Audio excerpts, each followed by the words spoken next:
Percy was delivering freight trucks of stone to the harbour. At the airfield nearby, there was a helicopter buzzing loudly as it waited to land. "Loud buzzy thing," said Percy to his driver.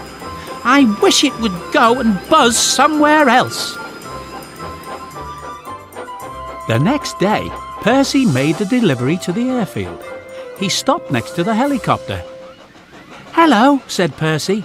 "My name's Percy. Who are you?" "I'm Harold," said the helicopter. "With my whirling propeller, I can fly like a bird. Don't you wish you had a propeller too?" "No, I like having my wheels on the rails," replied Percy grumpily. "You engines are much too slow," Harold continued. "With my propeller, I can go much faster than any of you." Percy was cross, but before he could reply, Harold flew away.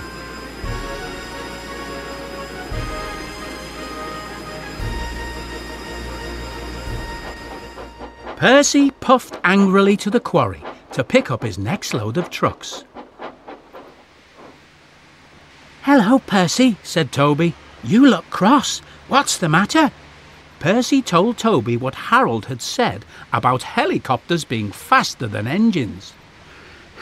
"I'll show him he's wrong," said Percy firmly.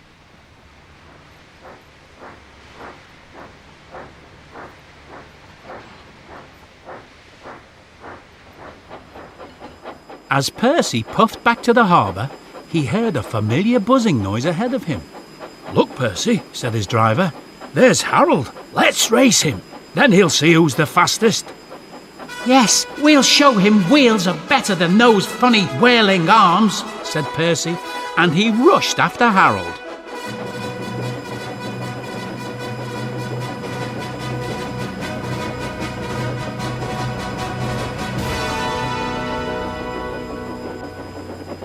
Harold heard Percy speeding up behind him.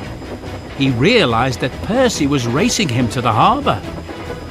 "You'll never beat me," he said proudly. "I will have landed at the airfield before you can stop at the harbour wharf." "Don't listen to him," said Percy's driver. "We can win this." The race was on. Harold thought a little engine pulling heavy trucks full of stone could never beat him. But suddenly he saw that Percy was drawing level with him. A few minutes later, Percy's driver shouted, "We're in the lead, Percy!" Percy was having the time of his life, racing along faster than he had ever gone before. "Goodbye, Harold!" he shouted as he raced ahead. Harold looked down in surprise. He couldn't believe Percy was beating him. Harold charged after him. Percy's fireman was shoveling coal into the furnace as fast as he could. He wiped a cloth across his hot face.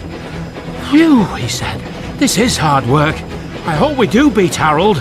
Then he heard the signal that warned them the harbour wharf was nearby. "Nearly there," cried Percy's driver. "I hope we've done enough to win." Percy braked as he approached the wharf. He rolled under the main line and halted at the buffers, puffing loudly. "Did we win?" he said breathlessly. His fireman scrambled onto the cab roof and looked at the airfield. "We've won!" he gasped.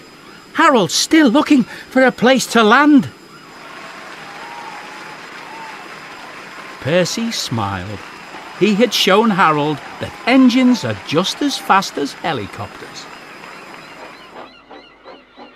Later, Harold looked embarrassed when Percy made the delivery at the airfield. Percy's driver and fireman sang a song.